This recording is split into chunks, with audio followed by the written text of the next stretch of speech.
Hey Vsauce, Michael here. This point of light in the sky is Earth, as seen from the surface of Mars. And this is Earth as seen from Saturn. Here's an image taken only 45,000 kilometers away, the famous blue marble. But what does Earth really look like? Well, it depends on how you define look. The word look comes from the old Breton word lagud, meaning eye, the human eye. And that's part of the problem. Images like this are based on light humans can see, but we don't see everything. There's a fantastic episode of Radiolab that uses sound to illustrate just how different other creatures' visual spaces are from our own. When we talk about the way something physically looks, we are talking about the visual perception of emitted or reflected electromagnetic radiation, specifically visible light. Light we perceive as red has a longer wavelength than blue or violet. But what if I crank the wavelength even shorter? Does it stop being light? No, it just becomes light you can't see. Ultraviolet, X-rays, gamma rays. Going the other way, you get infrared, microwaves, and finally, radio waves. In principle, the spectrum of possible electromagnetic wavelengths is infinite. But even within the range of wavelengths we observe, the breadth is breathtaking. If the entire practical spectrum of wavelengths was laid out linearly from New York to Los Angeles, the visual portion we see would only be the size of 100 nanometers, small enough to slip through a surgical mask. Point is, when it comes to what there is to see, our eyes miss out on a lot. For instance, take a look at a remote control. Many of these things communicate with light of wavelengths we can't see, but mobile phone cameras can. Try this at home. Push a button on a remote control and you won't see much, but use a mobile phone camera to detect wavelengths you can't see and have them rendered visible. There's a whole lot going on we miss out on. Our night sky is full of frequencies we can't see with our eyes alone, but chromoscope.net allows you to extend your vision. This is the Milky Way as we see it, the visible light it gives off. But slide to see how it would look if our eyes sensed other frequencies. Of course, we are having to represent these other frequencies with visible colors, because even electromagnetic pretend time is bounded by our puny limits.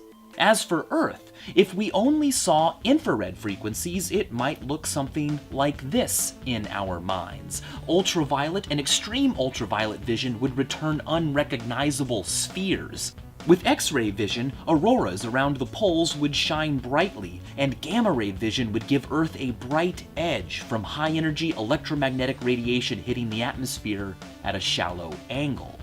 So, which view is correct? Is there an absolute true appearance of the Earth? We haven't even started yet. Look back at the blue marble. What's with the tyranny of north meaning up? Perhaps it's because we often equate up with better, and many early map makers were from north of the equator. But upside-down maps are equally true, no matter how strange they may seem to us. Funny enough, the famous blue marble itself is a product of north equals up bias. It didn't originally look like this. The crew of Apollo 17 originally took it like this. NASA rotated it to fit our traditional idea of up after the fact. Here's a visual of Earth that comes from the US Naval Observatory's live animation of our planet. You can see exactly what parts are in its shadow at this very moment. Other shadows fall on Earth as well, like the moon's shadow. Last week, Bad Astronomer shared this image. The dark smudge on the left is actually the moon's shadow during a solar eclipse as seen from above Earth. There's another problem with the blue marble. It's flat, and the Earth is three-dimensional. A globe is the best way to represent the Earth, but globes are difficult to carry around, and even when displayed in 2 dimensions, well, you just can't see everything at once. A flat map of the Earth is really convenient, but it requires projecting a globe onto something flat, and a sphere's surface cannot be represented on a plane without distortion. The West Wing famously pointed out the limitations of flat maps. There is no such thing as a perfect flat map of the entire world. Some maps are useful for some things and other maps for other things, but it is really fun to pick on the Mercator projection, mainly because it's so popular, and is even used by Google Maps, mainly because it's so easy to zoom in on. It preserves shape decently well, but suffers when it comes to area. As I've shown before, Africa is huge. Its area is so large, the entire contiguous United States could fit inside of it, along with all of China, India, Japan, and much of Europe. But on the Mercator projection, scale near the poles is pretty wonky, distorted, which means Greenland appears to be as large as Africa, even though in reality it is only 1/14 the size. There's more. Check out Alaska and Brazil on a Mercator projection. They appear almost the same size, but in reality, Brazil is nearly 5 times bigger than Alaska. Areas near the equator are minimized, whereas areas closer to the poles are exaggerated. To have fun with this problem, play the Google Maps Mercator puzzle. The red pieces are countries projected outside of their usual locations. Now, what the heck is this weird shape? Well, let's pull it away from the North Pole where scale is distorted a lot, and it's Australia. You can see how the math behind map projections distort Earth by interacting with them on Jason Davies' brilliant site. Notice how small Greenland appears on the Mercator projection when pulled down to the equator, and how exaggerated it becomes when moved to the edge. To be fair, the Mercator projection is great for navigation. If you want something that is more fair when it comes to area, try the Gall Peters. Here, land masses are the right relative size, but shape is sacrificed. Everything looks a bit too narrow. Enter the Mulvide. This projection shows equal areas and is a bit more pleasant shape-wise. If you interrupt the Mulvide around the oceans, relative area is preserved and the shape of land masses becomes even more accurate. When it comes to the shortest route between 2 places on the surface of the Earth, mnemonic projections are really cool.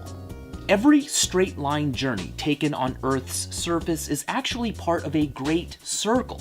On Mercator projections, actual straight line paths look curved, but every straight line on a mnemonic projection is also a straight line in real life, the shortest route. If you want a compromise between shape and area, you might try the pleasant Winkle triple, which the National Geographic Society has used for maps it produces since 1998. Or a beautiful butterfly map that can be a ball until it's flattened, say under a pane of glass.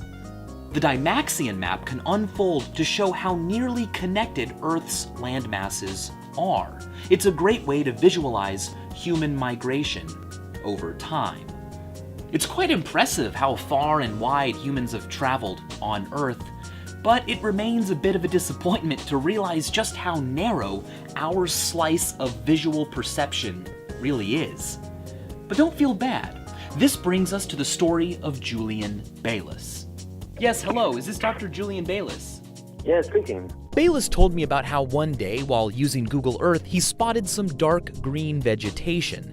It looked like a rainforest. An expedition was scheduled, and it turned out to be just that, a rainforest we had previously never seen. I asked him more. So what have you found there? To date, we found about 12 new species, just from Marbu. So we found about 3 snakes, 2 chameleons, a bat, about 4 butterflies, 2 new species of plants.